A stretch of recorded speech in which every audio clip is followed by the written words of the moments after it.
Gimana guys kabar kalian seminggu kemarin?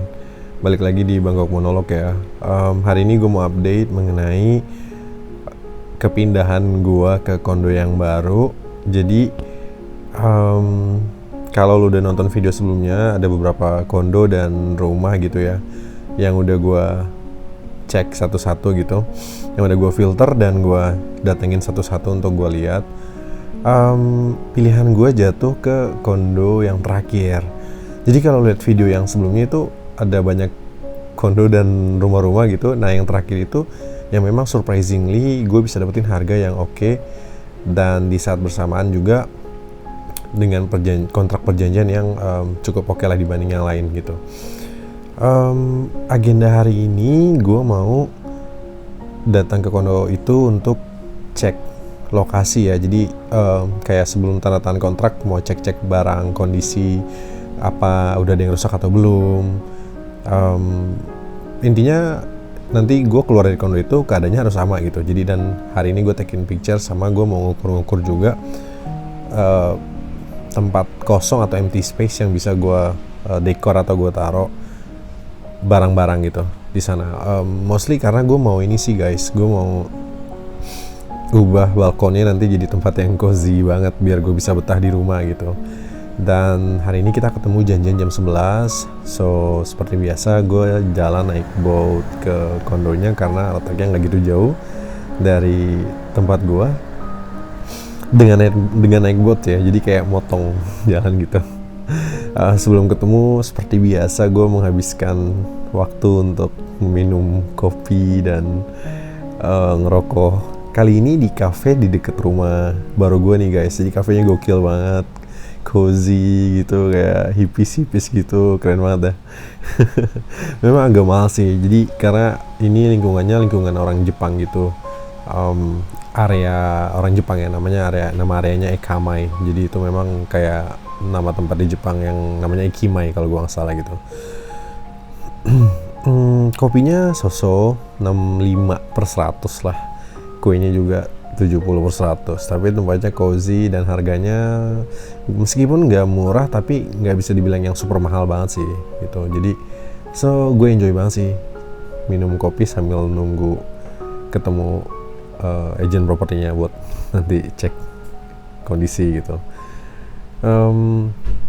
Ngomongin mengenai pindah rumah juga sebenarnya di video ini gue mau share banyak pengalaman gue kali ini ya.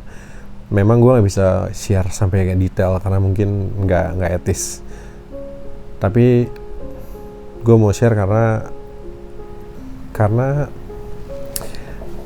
ini cukup stressful banget ya. Jadi guys, FYI, untuk dapetin rumah yang itu gue melewati banyak permasalahan dengan agent properti ini. Dan juga di saat bersamaan gue sebenarnya lagi on project di kantor dimana gue harus selesain by the end of this week. Tapi dengan segala permasalahan pindah rumah ini dan juga dengan ribet banget deh pokoknya, dengan banyak hal yang terjadi gitu. Dan untungnya bos gue super baik ya, akhirnya gue diizinkan buat cuti 1 hari kemarin. Dan juga untuk hari ini kebetulan lagi public holiday, jadi gue libur. Ada hari ulang tahun Ratu gitu. So gue bisa datang untuk cek tempat, cek lokasi, dan juga ambil gambar, ambil foto gitu. Gue ngerasa udah lama gue gak jadi adult ya.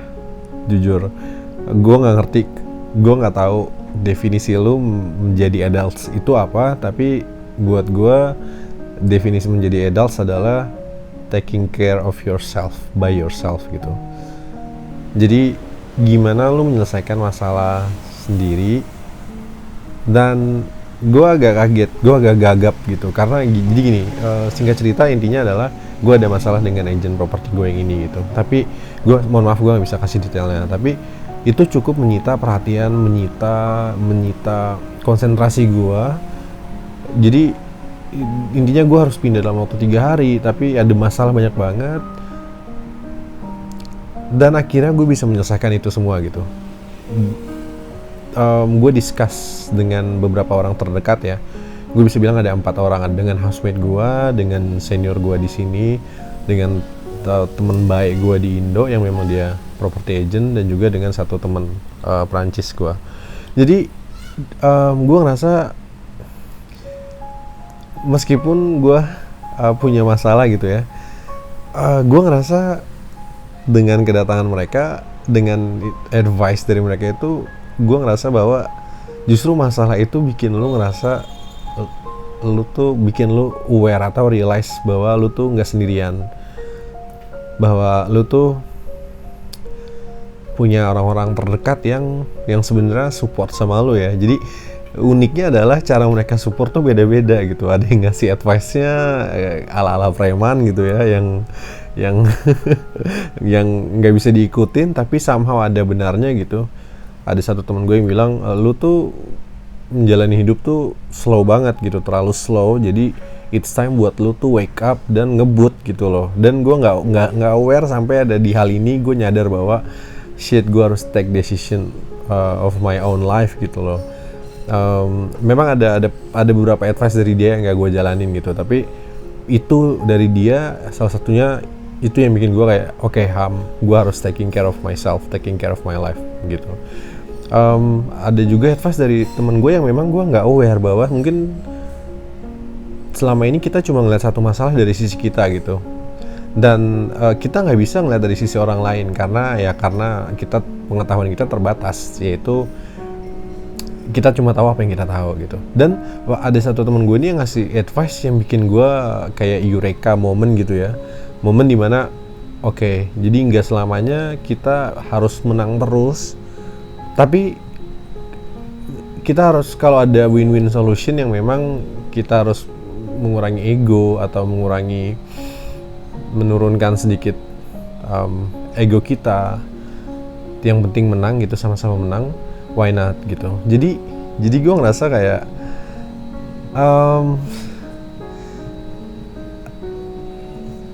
di balik semua kegalauan yang gue alami ya di umur sekian ya, itu ternyata hidup gue tuh nggak sesedih itu, men. Gue punya orang-orang yang masih peduli. Gini ya guys, menurut gue oke, mungkin peduli tuh nggak harus duit ya, nggak harus uang gitu, nggak. Jadi di umur lu yang sekarang kalau lu di atas 20 tahun itu ada teman lu mau nyisihin waktu buat ngedengerin lu komplain, buat ngedengerin lu marah-marah, buat ngedengerin lu curhat, dan dia mau kasih advice ke lu gitu ya, itu artinya itu lebih precious dari dia ngasih uang. Bukan berarti yang ngasih uang nggak precious, tapi waktu itu nggak bisa dibeli gitu. Jadi menurut gue agak amazed sih. Jadi permasalahan dibalik permasalahan gue, dibalik kegalauan gue yang sampai itu semua, once gue dapat hal ini gitu ya, gue ada permasalahan dengan agent property gue yang super rumit ini, dan gue tahu bahwa banyak orang yang support dan bantu gue gitu, gue ngerasa, man, hidup gue nggak jelek, man.